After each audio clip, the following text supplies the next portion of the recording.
this event, we are 6 partners, of which are behind us here, working in collaboration for the first time, actually, in this space.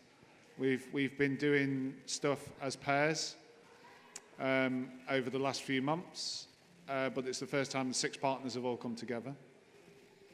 So we are going to hear from LionHeart and Blackthrive, who are 2 of our partners for this event. And here's Victoria now to take over the mic. Hi. Thank you. So my name's Victoria, and I come from an organisation called Blackthrive. As you can see up there, there's our website. Blackthrive is a partnership that works to bring together local communities and statutory agencies with the aim of looking at resolving and getting rid of mental health inequalities in the area. What's really unique about how we work is we basically look to address the issues around power, social injustice, and bring people around the table to actually go beyond talking and actually take action to really look at addressing various different outcomes for communities. And how we monitor this, how we know we've actually got change happening, is we're developing a dashboard, a shared measurement system, and for the first time in the UK, we'll be able to pool all data across various statutory agencies. So statutory agencies, for those who may not know, are schools, police, any agency that's there to give you your, kind of like schooling, the council, that kind of stuff. So we're going to gather data from them, which tracks ethnic inequalities. So we'll be looking at things like stop and search across ethnicities. We'll be looking at the attainment of children in schools across ethnicities and seeing where there's disproportionate inequalities taking place, and then using that to actually try and make change. So really, in a nutshell, we're a community and statutory partner organisation that is coming to really look at mental health inequality in a very broad sense. But that's enough about Blackthrive, because that's not what we're talking about right now. So I'd like to start by introducing 2 great speakers who are going to talk to us about language and what that means to them. We've got the first person is going to be Jamal, who's a poet and a youth worker. And we've also got Huda, who's an artist and an independent researcher. But before they come up and join us across this table, I'd like to invite Jamal to start off first.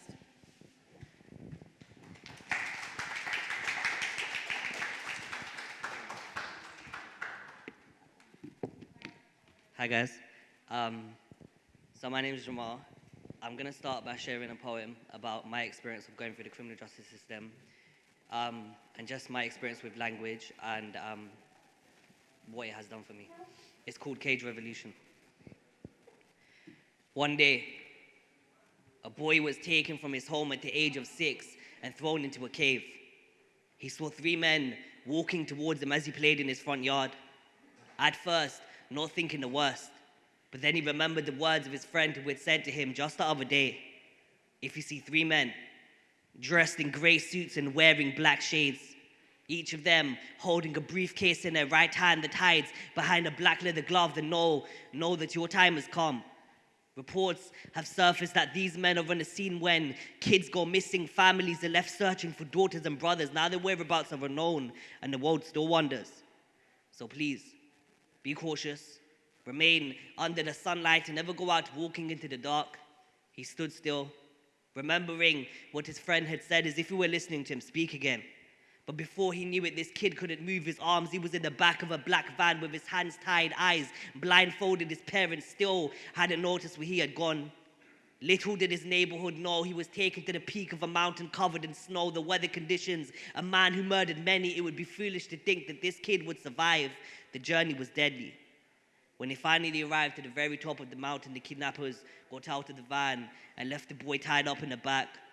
They walked towards the entrance of a nearby cave, lifted the heavy rock that covered the front of it, took him out of the van, and threw him inside. In this cave, the boy was left alone. The exit was concealed. With no escape, he shivered in the coldness of this prison cell, hearing the screams of wild beasts who wanted to consume his body meat. He learned to survive in the wilderness. He was given the burden of a man that turned this boy into a man, but he has never been the same after that. I still carry the weight of everything I experienced back in those days on my back today, but I'm never going back again. They stole my childhood. That's why you might find me overly joyous sometimes, because I grew up too quick, so I will always be trying to become the boy I never was. I was made a Spartan like one of those kids from Greece. like being forced to fight to survive, but the trauma of being at war for too long would break your mind. But writing healed mine. I put those painful memories onto a page, unloaded the weight, let it fall out from the tip of my pen and told myself that everything is going to be okay. I speak and hope they'll see that these poems aren't supposed to entertain. This isn't a stage. It is the Colosseum, and I am standing defiantly as a warrior, but a writer too who realized that the pen is mightier than a sword, so I decided to use my pen as a sword and fight for my life, because we're all more alive when we write. I realized that when I was physically confined. I realized that our tongues were cut when our wrists were cuffed. So tell me, what are we if the difference between the dead and the living is the ability to speak? They see what I see, but they don't see it how I see it. This place that they call prison is a cemetery to me, where voices are buried beneath the ground. I was just another number in their body count. But I will not allow these syllables to be strangled. They will not suppress my speech. Yes, they have cut my tongue, but with this pen, I can still speak without speaking. In this pen, I have found what the rest of these men have been seeking. It is the reason why I am seeing too many men tie a noose to their neck after questioning life's meaning and failed to find a reason why they shouldn't stop breathing. There is no Shakespeare in here. But this art is the only hope I have left. It is a matter of life and death. Because this system is a savage that will kill you and consume your arteries. But I will use my artistry to fight to preserve life like artists be. It is a revival of me. Writing is me lifting my fist from beneath the rubble to prove that I am alive. I was the voice that you couldn't hear. But I've always known that one day I will be free. The world will know my name. These sirens will not silence me. Every word is a caged revolution waiting to be released. Every word is a caged revolution waiting to be released. Thank you.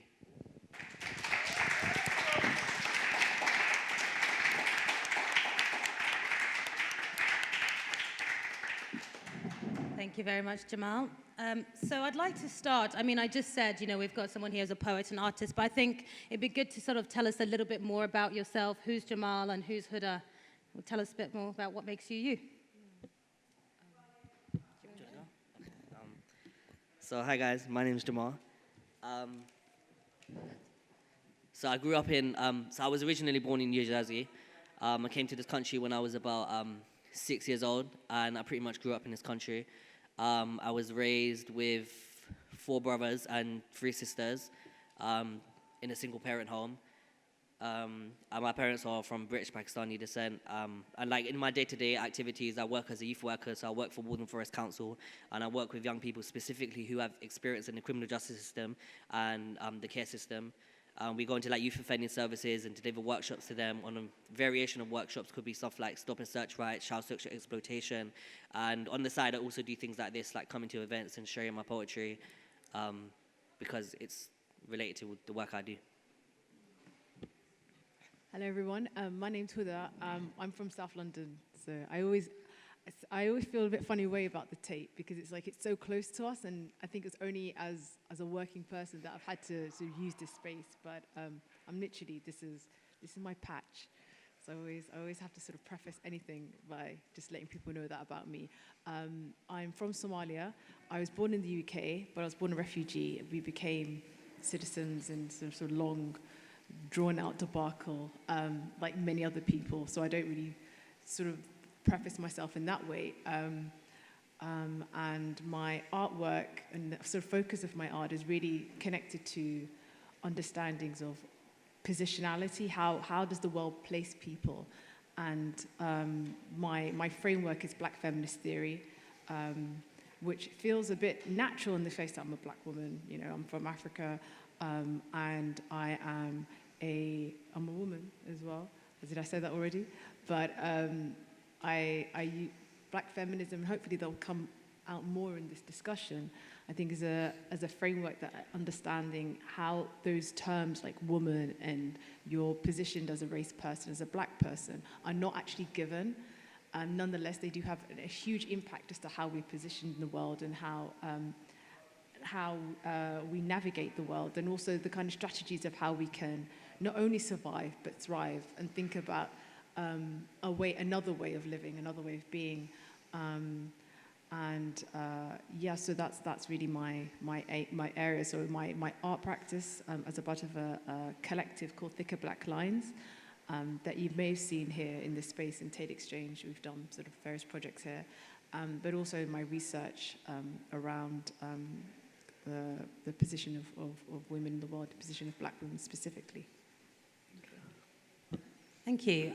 As you know, we're exploring language, common language, and from what you've said, I've heard stories about migration. Can I just ask, what's your first language? English is my first language. Yeah, the language that I dream in, I have to say, is English. And I think it's really interesting when people sort of look at racialized communities and understand us in this kind of, oh, well, you must speak another language, it must be something else. But, I mean, and that if you have a sort of direct relationship to home in this kind of generic, I use this word sort of as a placeholder, there's always understanding that where you are here isn't your home, that you are outside already. And it's really easy to sort of think, well, yes, we come from these different places across the world. But I think you prefaced it foremost by saying you're British Pakistani. So, I mean, British relationship with Pakistan and India is a very long one. Yeah. And the English that's spoken in the UK. It's confusing. I think I have an identity crisis because obviously, as I said, I was born in New Jersey. But like I still have family there.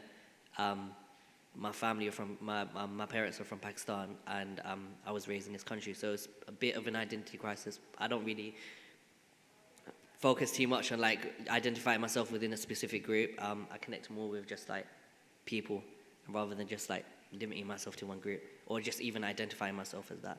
But British Pakistani is the easiest way to say it, so I just feel like I have to say it like that. No, I understand entirely, and I think that word like identity crisis, I think we can kind of perhaps unpack because you use those terms because also they're terms that were given on us. They say, well, that's who you are. That's going to make sense of your sense of place. You're not like you're out of place here. You're made to feel out of place here because you come from another country. So I mean, I don't like usually do this, but I'll do it anyway. So as I said, I was born in the UK. My parents came here as refugees, but because they'd already given up their status, I was born stateless. So I'd never been to Somalia. England is the only home I've known. But from the outset, I was not British, and I had to I'm not like my immigration status is that. I'm not even a naturalized citizen. It's something else because my sister was working in the Home Office and she had a whole lot of furore around that. And so understanding that there are places that you come from that you perhaps don't have relationship to because you've known your whole life, have been here. And what that home is anyway is always a dynamic thing. I mean, and you know that when you're confronted with people that come, from the places that you call home and they have a completely different relationship with that place, and rightly so, because that's their lived experience. So the idea that we have these static places that we come from always has to be debunked, I think. And so understanding what is it that needs to identify us from these places, and this idea of that there's an originary, there's a place that you have to then declare yourself from, and I think a lot of really violence gets hidden by saying, oh, you experience this because you're not from here. If only you become accultured, if only you become acclimatized, if only you learn the language here, then things will open up to you. Or rather, what is it about the language here that's so alienating, not just to the people that come here from here, but also those that come here? So that's really, really interesting. My own migration story is I migrated to the UK when I was 10 years old from a country called Zambia in Africa. So this idea of home is something that's really continuous, but also language and how that messes or plays around with your identity. So I've picked up, you said British Pakistani. Yeah. You talked about the state that is not even naturalization. We're talking basically about notions you hear in the census. Yeah. These are words that you hear in the census, and these are not words I only found out or realized or described myself as black when I came to the UK. Because in Africa, I'm African.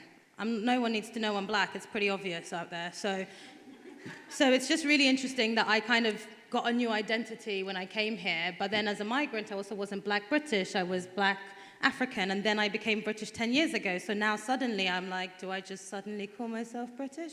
So it's really interesting how language and the kind of immigration process really influences an identity crisis. I don't know how you feel about that type of thinking. Yeah, I think that's true because I don't speak, like I said, English is my first language. I don't speak like what to do. I can understand a bit of it, but I mainly speak English, so maybe that's the reason why like I identify more with like the English side of everything. Yeah. I think also we can't forget that language is reflective of things, of cultures, of structures. So words develop because of the things that are happening.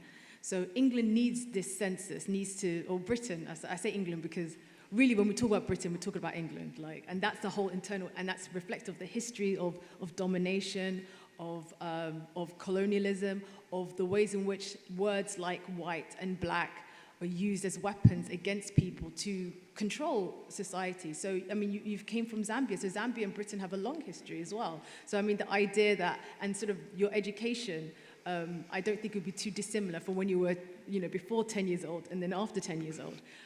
So there are all these histories and power dynamics that are in our language, and language is reflective of that. So when we think about language as alienating people or sort of identities that are given to us, we have to think about, well, what's the function of this? And I think a lot of like I said, a lot of violence gets hidden because we think, oh, it's in the language. If only we change the way we say things, then everything will be okay, rather than changing the structures that need those languages in the first place. So, I mean, and I just want to say that although in our home countries, we don't think of ourselves as black, that word black does mean something. That there are perhaps, when you're inside Africa, we know that the black people have a negative connotation, but because we have our national identities, we say, well, I'm Somali and I'm Zambian, and we have our independent struggles and whatnot, but we know that because of colonialism, because of slavery and the histories that created the world, it's only, I think, perhaps when we leave our home countries in the comfort of being in a more homogeneous, or at least a more majority society, that reality of the world that race creates, of white supremacy and blacks' inferiority or anti-blackness, really sort of smacks us in the face, and then we have to sort of take responsibility of these words. And you said as well, can I call myself British now that I've got a red passport? I think the last 60 years of migration, or 70 years of migration, lets us know that black and British are kind of they're a bit funny. Don't know if this country really likes that, and the kind of inequalities that racialized minorities have in this country kind of shows us as well that Britain doesn't like certain types of people, like us. Yeah. Glad someone agrees with me. Well, I'm not glad at all. I don't want that to be the case, but it is.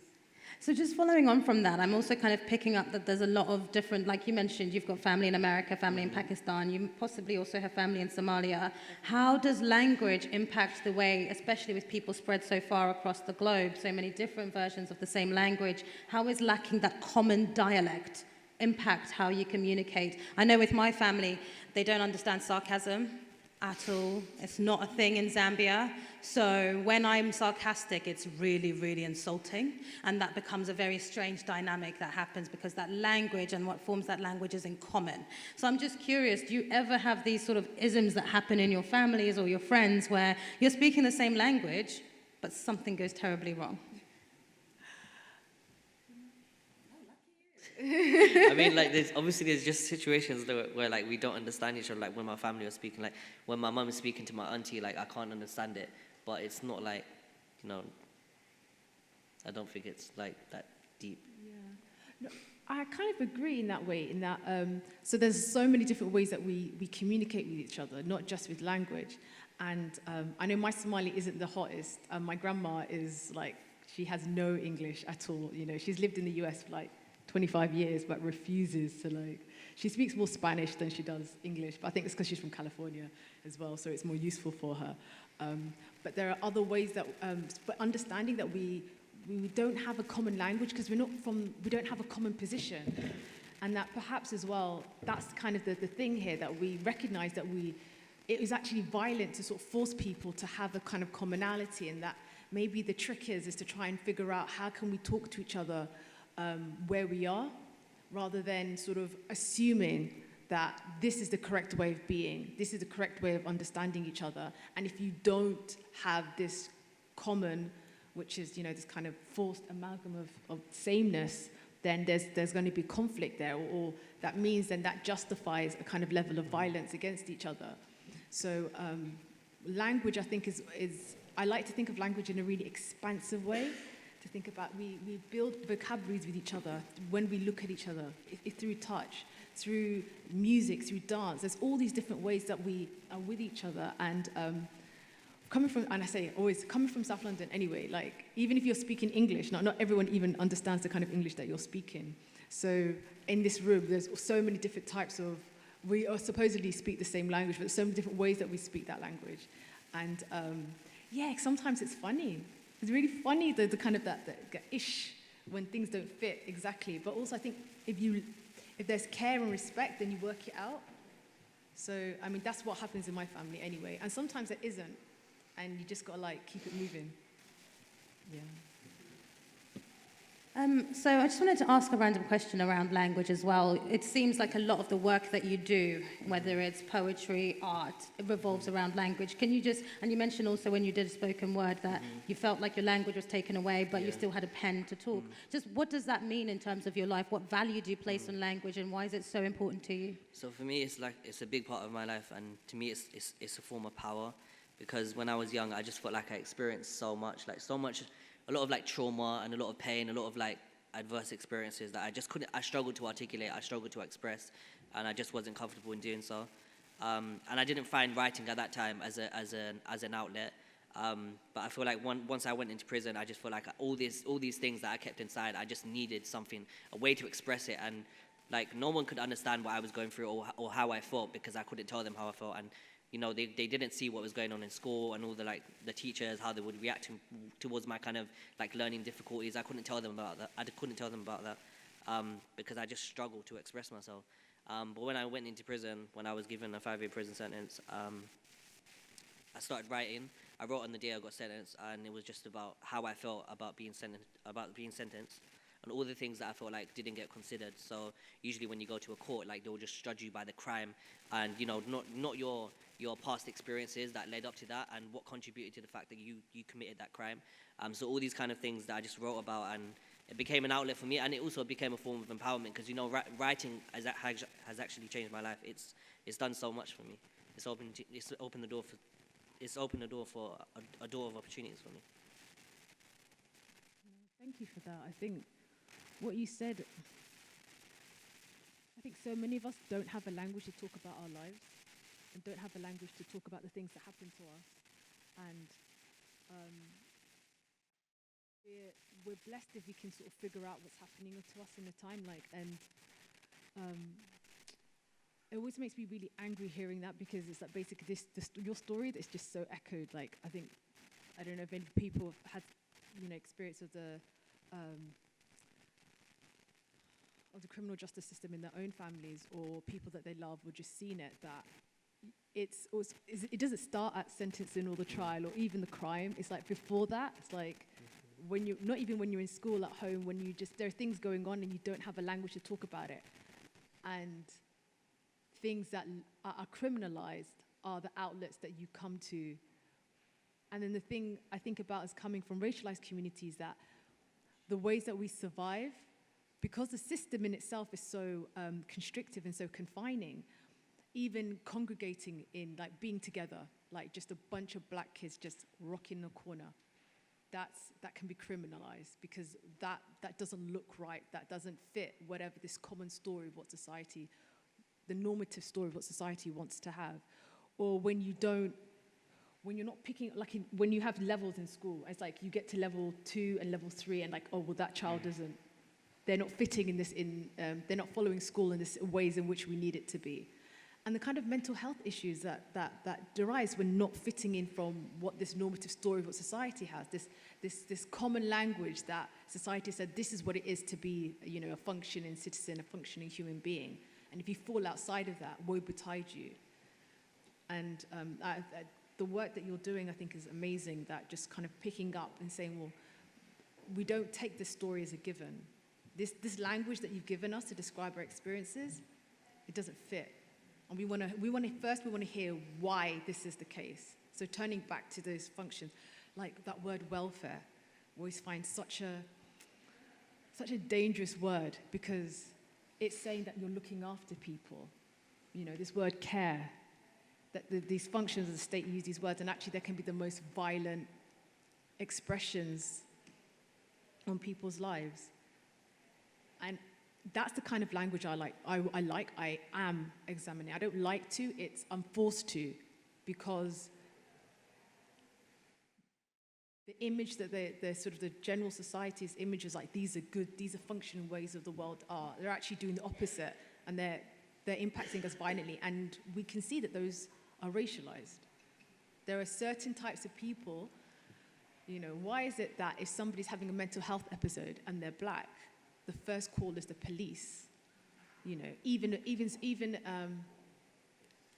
medical facilities will prefer to call the police to restrain someone. They'll see somebody in distress and want to physically restrain them, and then justify a level of restraint that can almost lead to death, and oftentimes does lead to death if you think about deaths in police custody. Why is it that as a child is struggling, and that the response to them is to put them in remedial schools, to put them in environments where instead of getting extra support, they're actually marginalized, and the pathways between, you know, school exclusion to the criminal justice system is disgusting. I think like what a lot of people, like those who speak about school exclusion, or like politicians or like representatives from the council and all these kind of like people in high positions, they don't actually understand like what happens or the reason like why people get excluded. And like you have to realize a lot of young people who go to prison, they don't get excluded from school, they just lose interest in school. So for me, it was a situation where I spent a lot of time out of school because I kept moving from place to place, so it was really hard for me to get accepted into like a mainstream school.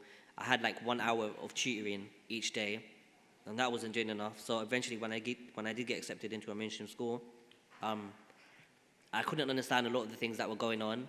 And like when I speak about the teachers' reaction towards like my kind of ignorance, I say that because like they used to call me names. So they used to say things like, "You're stupid. How can you not understand this?" Literally in front of the classroom. But I just remember my mom saying to me like, you know, this is like the only chance you have. So if you get into a school, like don't mess it up, because it took you this long to get accepted. And it literally got to a point where the students in the classroom would tell the teachers, like, you can't be talking to him like this. So I kept quiet for that long. And for me, like, I didn't feel like I could express myself. I could actually speak. And I didn't feel like I could anyway. So because I wasn't given the individual support that I needed, like I kind of lost interest in school. So I didn't actually get excluded. I just started hanging around with the wrong crowd. And that led to me going into prison.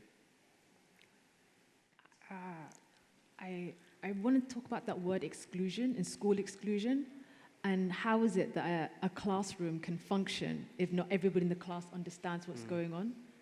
I feel like a lot of young people who, like, the issue with youth violence is so like common now. Like even yesterday in my area, there was someone who got stabbed and he was killed, and I feel like a lot of young people, what the education system fails to do is actually assess their individual needs. And I feel like young people, we don't need like teaching assistants. We need something more than that. We need like a mentor, because teaching assistants are limited to a specific place. And a young person who has these kind of like experiences, same experiences as mine, we need like a stable relationship. So I feel like it has to be like a mentor that has to be in those kind of positions to help young people to verbalize what they're going through, and also to like feel like, you know, they have a say in what's going on, because they know it best because they're going through it. Thank you, that's incredibly powerful. And there's a lot of evidence, if anyone wants to look it up, that shows there's a direct relationship between people being unable to express and articulate themselves because of barriers around language. Not just language, but how you're able to turn language into something for somebody else to be able to understand. It's very common, and we see it a lot in schools and in exclusions, especially in the Lambeth area for children of colour, for the various reasons that our two speakers have talked about. So I just want to kind of move it to this. It's really interesting you say that. So there's something called, I'm going to explain code switching. Are you both aware of code switching? So code switching is when you basically alter how you speak according to whatever space you're in. So it can be that, you know, I'm talking here and I'm suddenly talking to a group of Americans, and suddenly I start using loads of American slang. I just switch code because I want to sound more like them. Or you speak with a thick, working class accent, and you're standing around somebody else who's really middle class, and you have to switch to gain respectability. Or sometimes I have people come up to me and assume how I'm going to speak, and they're like, yo, and they code switch as well. So there's various things you can do to code switch. Can be good, can be bad. So I just wanted to find out from your experiences, you've talked about how language has been something that's isolating. As you've got older, have you found yourself in a position that you've had to code switch? Or do you find that actually you've embraced that part of you and you're able to navigate in your own language and you don't have to have that commonality? So I do feel like I still have to like adapt my language to like different spaces. So a lot of the young people that I work with, for example, like youth offending services and secondary schools, I wouldn't say that just because they're specifically young people who have learning difficulties. So obviously I have to speak like I don't feel like I have to tone it down much, but I have to speak in a way that they understand.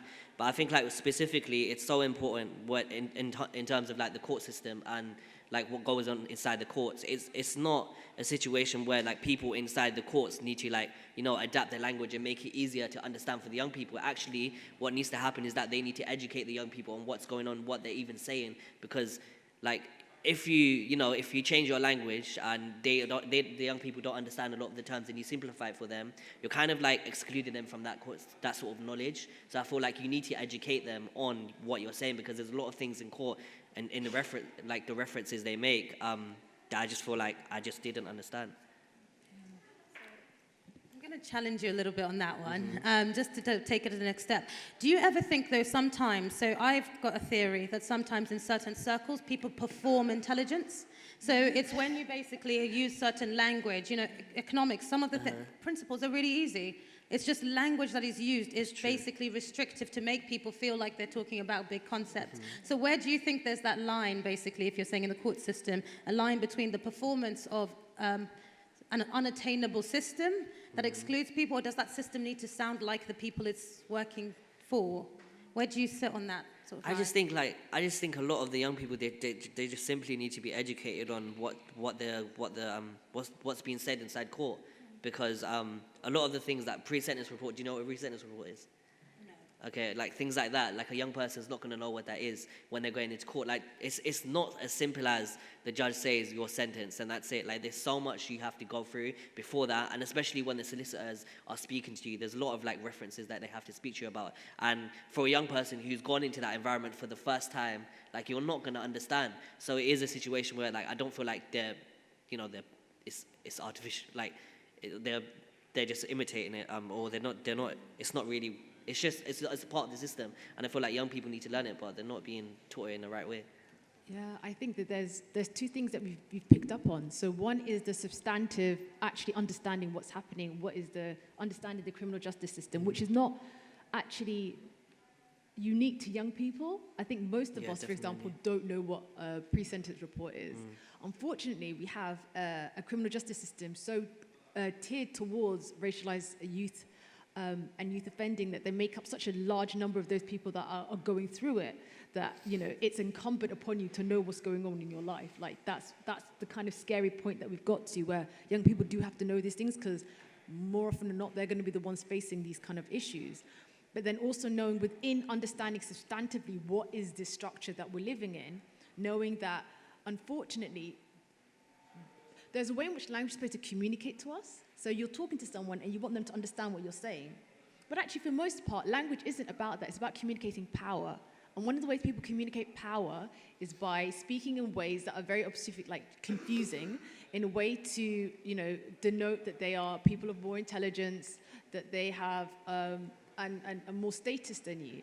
And if you come from, and there are some of us who are not given that benefit of the doubt, so and that's what race does ostensibly, like more than just being this kind of marker of differences that kind of generically gets talked about in, you know, your sociology or your high school, whatever. It has a very specific history, and it's related to power and domination.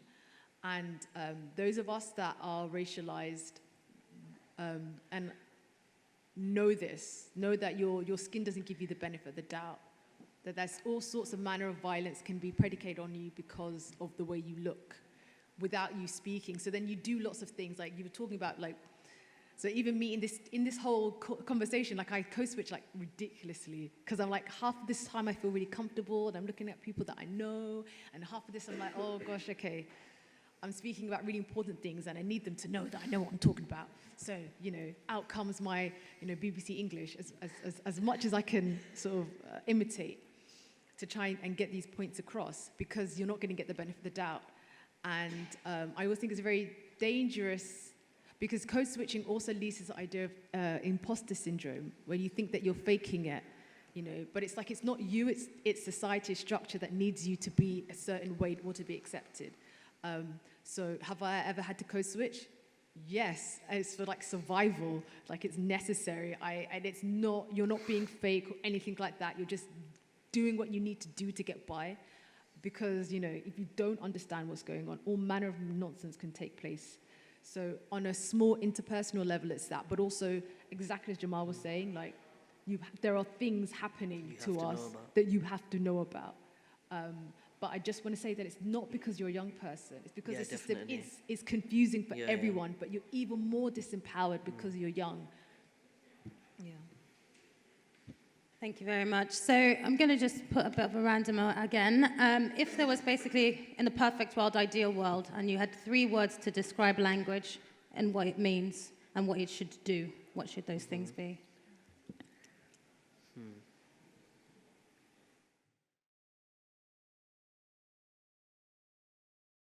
I would say empowering. Like not thinking from a perspective where like I'm considering like people speaking different languages, but from a personal experience of what language has done for me, I would say empowering, healing, and also unifying. So people being able to understand me through the experiences that I went through, me being able to articulate them, and like, you know, them actually hearing what it's like from a person who has actually been through it. I feel like that creates a sense of unity, because I'm not, you know, I don't take pride in what I've been through, but I also like hope that people can see like the reasons why young people are going through, people who have been through the criminal justice system are going through this. Unifying because of that, and empowering because writing, like I said, it's taken me to so many different places. Being able to use language in that way, and healing because, like I said, I went through a lot of like negative experiences from when I was young, and like through writing about them, I feel like I wasn't actually able to speak about it until I healed from it. So until that actually happened, then I wasn't able to speak about it. So that was healing. I have a bit more ambivalent relationship with language. I think it's a tool, and language is reflective of the world that we live in, or structures that we live in. And what I want to use this tool. I want it to be used to purposes that I need it to be. I'm not going to be beholden to language. I'm not going to be afraid of language. It's something for me to use. And so that's the kind of the place that I'm at with that. Again, and I really appreciate what you were saying, Jamal, about how your experience with that, because you're doing what I want language to do. It's like, you're like, once I've got this tool, I want it to heal. I want it to unify people.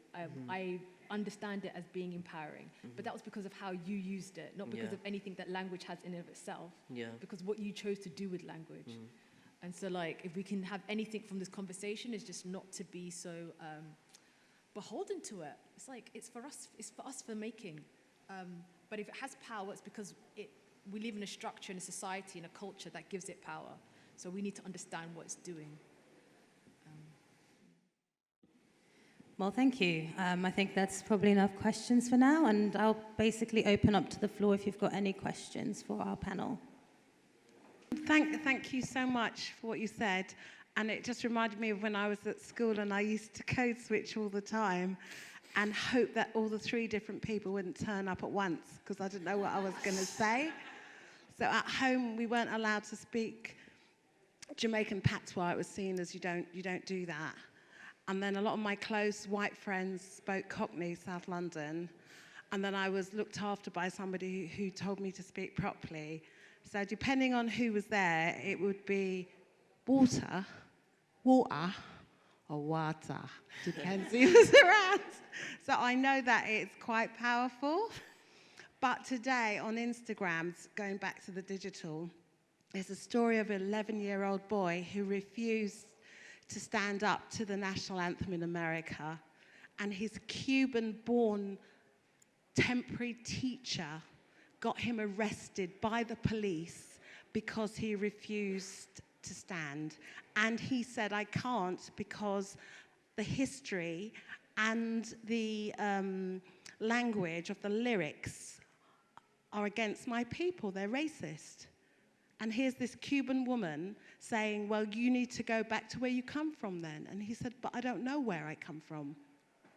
And I think it was Jay-Z whose solicitor got it sorted. But this is amazing that in 2019, a child of 11 should be talking to somebody else who's an immigrant in a country of immigrants. And then this child is then put before the police, and the police person arrested him. It's a disgrace. And I just give thanks that we have this opportunity on the 5th floor, and I look over to those people having lunch or whatever they're doing over there, but we're nearly on the same level as them, and we're having this fantastic discussion, and I'm really grateful to everything that you've said, and I'm trying to get bits of notes here that I'll put on the wall, but it's important and imperative not just for black people or people of color to talk. It is imperative that white people do not sit in silence when things are going on, when they know something's wrong. Use your ethics, open your mouth, use your common language, and say when things are wrong. That's all I ask. Thank you.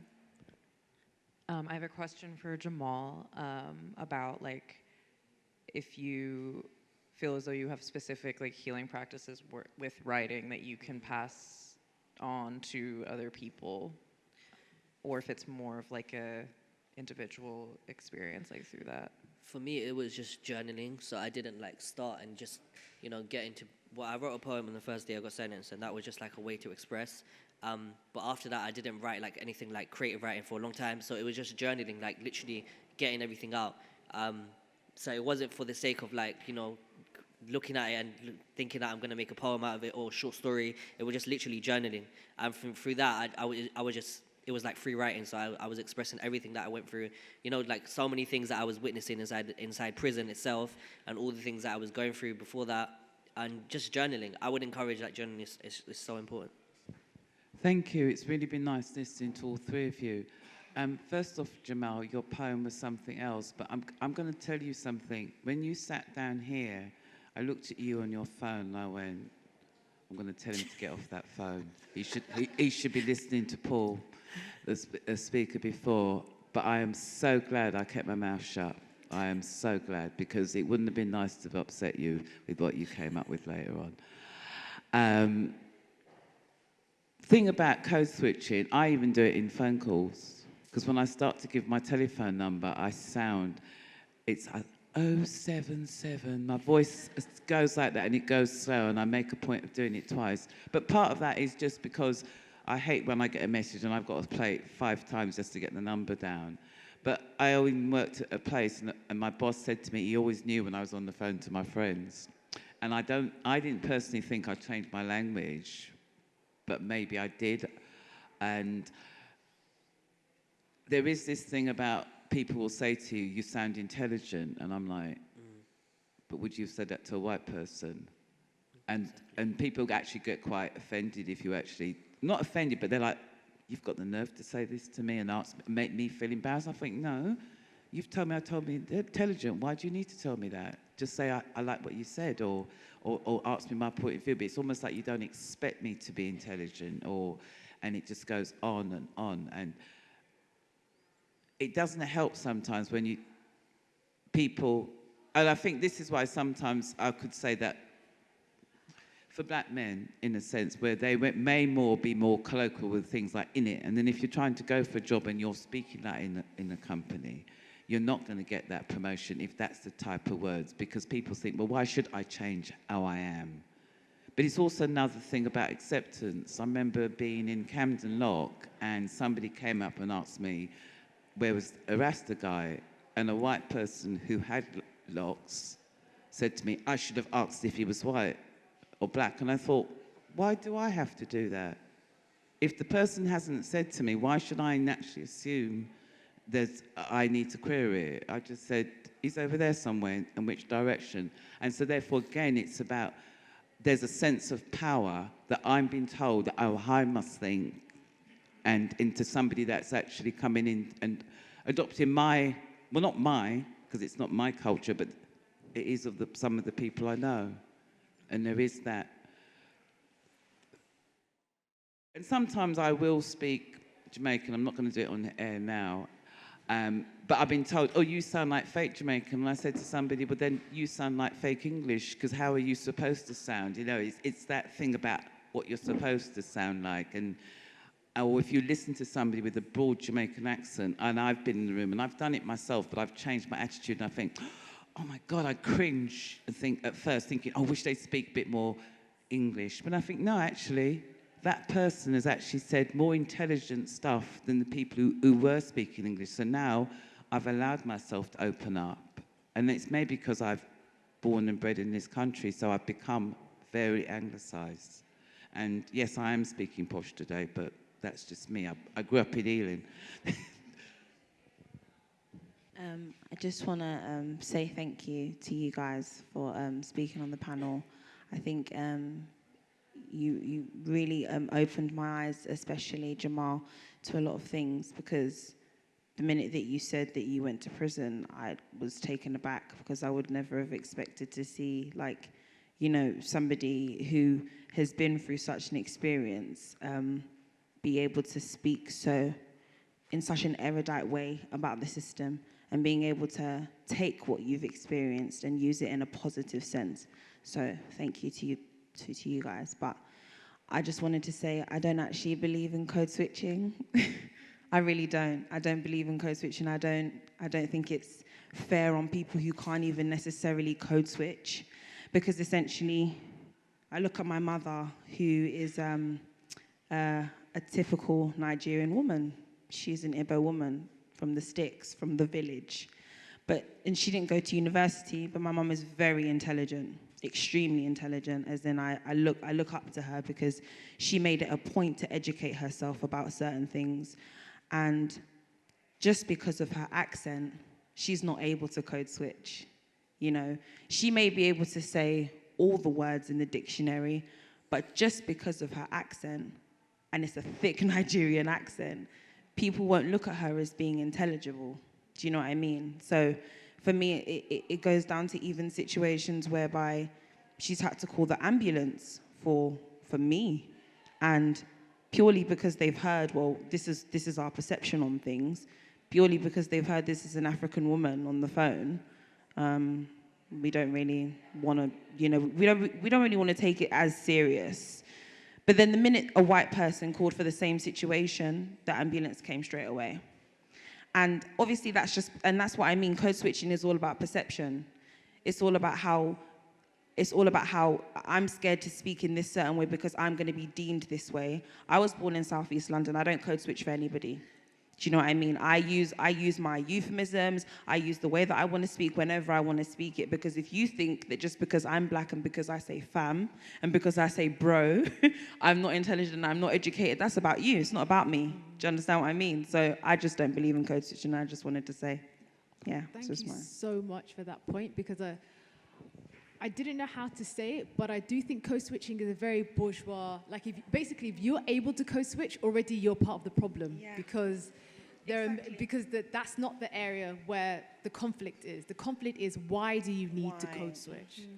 Why is it that if you speak in a Jamaican patois accent, your mom doesn't think that's proper, and she actually training you, it's like, don't speak like this outside the house because people will not respect you if you have this, you know? And by the way, like, like that's English. Like, and never mind if you don't even speak English as your first language. Like, even if you speak English, not all English is respected. But English that's connected to black people, the ways that black people speak English is, you know, it's denigrated, and can never be seen as proper. It can never be like, you know, respected. And that's the level of critique I think we need to get to. It's not like, oh, are you allowed to code switch? I mean, that's a really cute space that we can get into, but it's like, why is it that some people, they're speaking, like they can't be communicated, and that's still in English? You know, because certain types of English are respected and certain types of English are not, and that's violent. And I love that you stand firm. You're like, I'm going to speak how I speak. You get it, you get it. If you don't, you don't. And you can. And mashallah, I can do mashallah. what I want. You know Allah what I mean? give you everything good. I love people that face their front. Like, you need to. Like, that life is like that. At the same time, this structure is so violent. Some people will take, like, if they feel like they can't, I'm not going to denigrate you. So, like, that was the space that I was coming from. It was like, people feel like imposters. Oh, because I have to switch all the time. It's like, it's not you, it's the system. Like, do what you need to do.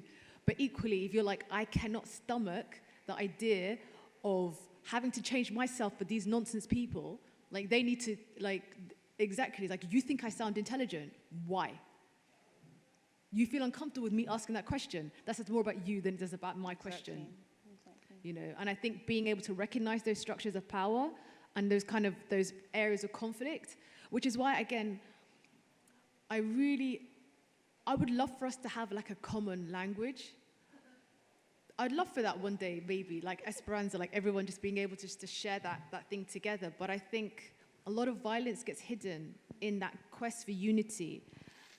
In school is a great place for this. Like, you have this idea of, like, we have this common education system, but what we think is educated is laden with racism, is laden with normative values that are necessarily exclusionary. And those that don't fit in, they're the problem. So, you know, we're not going to talk about the ways in which our so-called welfare system doesn't support people from families that need support. That we have an inadequate housing system that means that, you know, if you're in temporary accommodation, you're going to be moving every like 6 to 18 months. If you're lucky, that your landlord can chuck you out at any moment if you're. And then you know, the kind of the housing list that we have, that means that you're going to have a disrupted education system. That means all manner of things is actually very disrupted.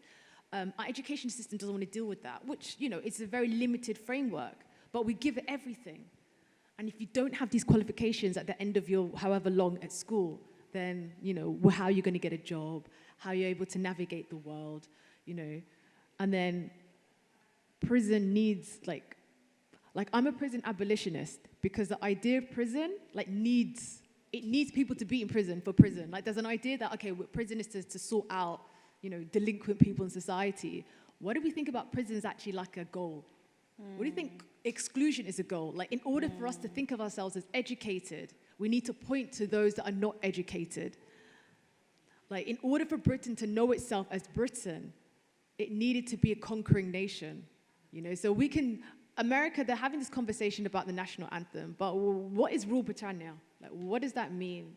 What is, like, who is this queen that we're saving, or this royal monarch that we're saving? Like, what is the value of, like, what are the values of our society that are hidden in these languages that only get caught up when people don't fit?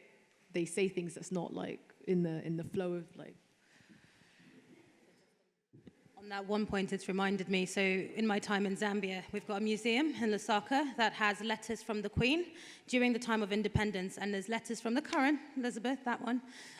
She basically says this country has people that are too young to rule themselves, and it basically insinuates the childlike nature of Africans in the country. Then the next thing that happened after I saw that a few years later is I suddenly got my citizenship, and I was faced in front of an audience and said, I dedicate and I will do anything and sacrifice myself for the Queen and her entire family. So I made that pledge. It's there, it's signed. Unfortunately, I had to sign it because, you know, visas are expensive. But it's just another example of this idea of language. I had to basically say I'm committed to this random person that said the opposite about my family.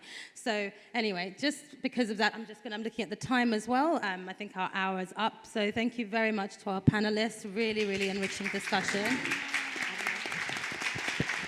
And if you want to follow up with them, are you guys going to be here a little bit, or are you heading off? I'll be sticking around. Yeah, so just please find them and grab them for a chat. Thank you very much.